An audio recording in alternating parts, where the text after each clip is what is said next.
الحمد لله رب العالمين والصلاة والسلام على رسوله الكريم اما بعد فاعوذ بالله من الشیطان الرجیم بسم اللہ الرحمن الرحیم عزیزان گرامی قدر السلام علیکم ورحمۃ اللہ وبرکاتہ۔ سریہ ابی عبیدہ بن جراح رضی اللہ تعالیٰ عنہ کر رہے تھے۔ آئیے آج اس سریہ کے بھیجنے کی وجہ کیا تھی اس کو جاننے کی کوشش کرتے ہیں۔ سریہ کے بھیجنے کی کیا وجہ تھی، اس کے عزیزان گرامی قدر دو جواب دیے گئے ہیں۔ ایک یہ کہ بحر احمر کے ساحل کے قریب آباد جوہنیہ قبیلہ کی ایک شاخ نے فتنہ و فساد برپا کرنے کی تیاری کر لی تھی۔ سرکار دو عالم صلی اللہ تعالی علیہ وآلہ وسلم نے ان کی گوشمالی کے لیے حضرت ابو عبیدہ کی قیادت میں یہ سریہ روانہ فرمایا، جس میں 300 مجاہدین شریک تھے۔ دوسری جو وجہ یہ بیان کی جاتی ہے کہ اطلاع ملی کہ کفار مکہ کا ایک تجارتی کارواں واپس مکہ جا رہا ہے، اس پر حملہ کرنے کے لیے یہ سریہ روانہ کیا گیا۔ جہاں تک اس سریہ کو بھیجنے کی تاریخ کا تعلق ہے، اکثر حضرات کی یہ رائے ہے کہ ماہ رجب سن 8 ہجری کو یہ سریہ بھیجا گیا، لیکن اہل تحقیق نے ان دونوں قولوں پر عدم اطمینان کا اظہار کیا ہے۔ وہ کہتے ہیں کہ اگر پہلے قول کو صحیح مانا جائے تو لازم آتا ہے کہ سرور کائنات علیہ السلام نے اشر حرم میں جونیہ کی سرکوبی کے لیے اپنا لشکر روانہ فرمایا۔ یہ درست نہیں ہو سکتا، کیونکہ اللہ تعالیٰ نے ان مہینوں میں جنگ کرنے کی ممانعت فرمائی ہے، جیسا کہ ارشاد خداوندی ہے، یسألونک عن الشہر الحرام قتال فیہ، یسألونک عن الشہر الحرام قتال فیہ قل قتال فیہ کبیر، پوچھتے ہیں آپ سے ماہ حرام میں جنگ کرنے کا کیا حکم ہے، آپ فرمائیے کہ لڑائی کرنا اس میں بڑا گناہ ہے۔ سورۃ البقرہ 217 نمبر آیت۔ رجب کا مہینہ بھی ان حرمت والے مہینوں سے ہے، اس لیے یہ کیسے ممکن ہو سکتا ہے کہ اس فرمان الہی کی موجودگی میں نبی کریم صلی اللہ علیہ وآلہ وسلم نے ماہ رجب میں مجاہدین کو حملہ کرنے کے لیے روانہ کیا ہو۔ اور اگر عزیزان گرامی قدر دوسرا قول صحیح تسلیم کیا جائے کہ مشرکین کے قافلہ پر حملہ کرنے کے لیے یہ سریہ روانہ کیا گیا، تو پھر یہ اعتراض وارد ہوتا ہے کہ یہ وہ زمانہ ہے جب کہ صلح حدیبیہ کا معاہدہ طے ہو چکا ہے، جس کی ایک دفعہ یہ بھی تھی کہ فریقین 10 سال تک ایک دوسرے سے جنگ نہیں کریں گے۔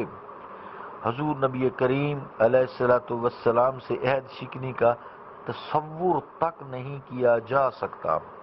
اہل مکہ نے عہد شکنی کی، لیکن ماہ رجب سے 2 ماہ بعد رمضان شریف میں علامہ ابن عسقلانی رحمۃ اللہ علیہ اس عقدہ کو حل کرتے ہوئے لکھتے ہیں،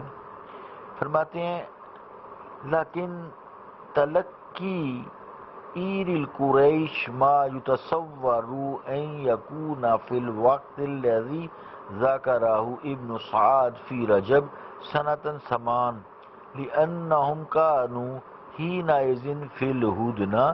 بل مقتضي ما في الصحيح أن تكون هذه السرية في سنة 6 أو قبلها قبل هدنة الحديبية معا، يحتمل أن يكون تلقيهم للعير ليس لمحاربتهم بل لحفظهم۔ العلامہ احمد بن علی ابن الحجر العسقلانی فتح الباری شرح الباری القاہرہ المطبع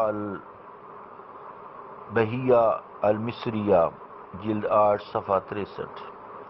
ترجمہ کیا آپ کے فرمان کا، یعنی اگر اس سریہ کی روانگی کی یہی تاریخ تسلیم کر لی جائے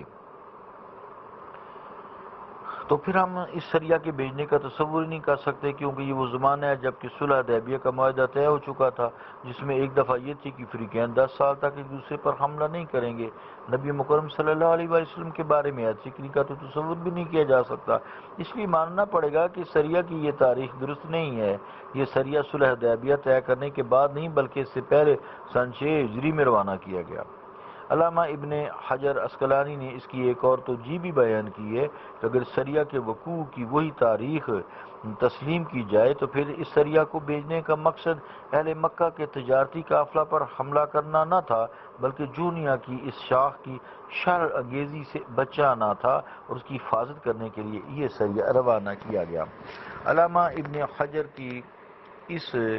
توجیہ سے دونوں اعتراضات کا ازالہ ہو جاتا ہے، یعنی عہد شکنی مطلوب نہ تھی بلکہ اس معاہدہ کی ہر ممکن پاسداری مقصود تھی۔ کفار کے قافلہ پر خود حملہ کرنا تو درکنار، حضور علیہ السلام کو یہ بھی گوارا نہ تھا کہ حضور کے زیر اثر علاقہ میں کوئی دوسرا قبیلہ کفار کے اس قافلہ پر دست درازی کرے، اور اگر کوئی ایسی صورت رونما ہو جائے تو مجاہدین اسلام آگے بڑھ کر اس قافلہ کی حفاظت کریں گے اور کسی کو اس پر زیادتی کی اجازت ہی نہ دیں گے۔ اگر اس سریہ کا مقصد قافلہ پر حملہ کرنا نہ ہو بلکہ اس کی حفاظت کرنا ہو تو پھر اشر حرم یعنی حرمت کے مہینوں کی بے حرمتی کا سوال ہی نہیں پیدا ہوتا۔ علامہ ابن قیم زاد المعاد میں اس سریہ کے عنوان کے تحت فرماتے ہیں، صحیحین کی روایت کے الفاظ اس توجیہ سے مطابقت نہیں رکھتے، کیونکہ نہ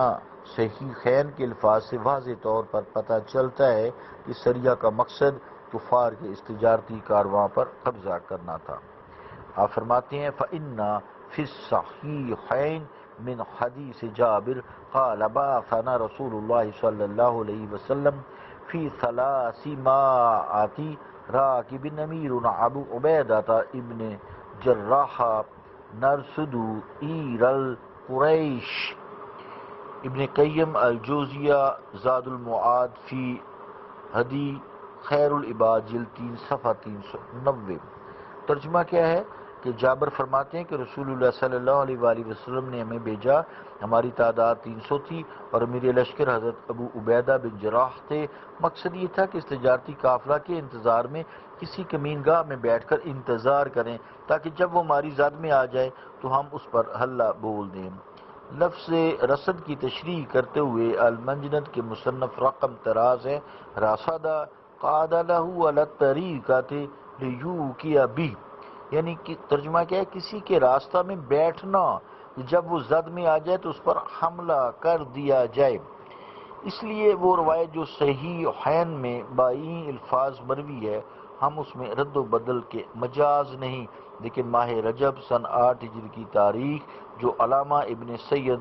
الناس اور دیگر علماء سیرت نے اپنی کتب میں بھی تحریر کی ہے، وہ صحیح روایت میں مذکور نہیں، بلکہ یہ ان کی اپنی تحقیق اور رائے ہے، اور کیونکہ ان کی یہ رائے روایات صحیح سے متصادم ہے اس لیے ہم یہ کہہ سکتے ہیں یہ تاریخ محل نظر ہے، یہ سریہ رجب سن 8 ہجری میں نہیں بلکہ صلح حدیبیہ سے پہلے سن 6 ہجری میں وقوع پذیر ہوا۔ اس سے تمام جملہ اعتراضات کی تردید ہو جاتی ہے۔ اس بحث کے بعد علامہ ابن قیم اپنی تحقیق کا خلاصہ یوں تحریر فرماتے ہیں، قلت وہذا السیاق يدل على ان هذه الغزوة كانت قبل الهدنة وقبل عمرة الحدیبیہ۔ ترجمہ کیا، میں کہتا ہوں کہ یہ سیاق و سباق اس بات پر دلالت کرتا ہے کہ یہ غزوہ صلح حدیبیہ سے پہلے وقوع پذیر ہوا۔ عزیزان گرامی ہیں قدر، اللہ تعالیٰ کا فضل ہوا، ہم نے یہاں تک پورا کیا۔ کل انشاءاللہ تعالی غزوہ فتح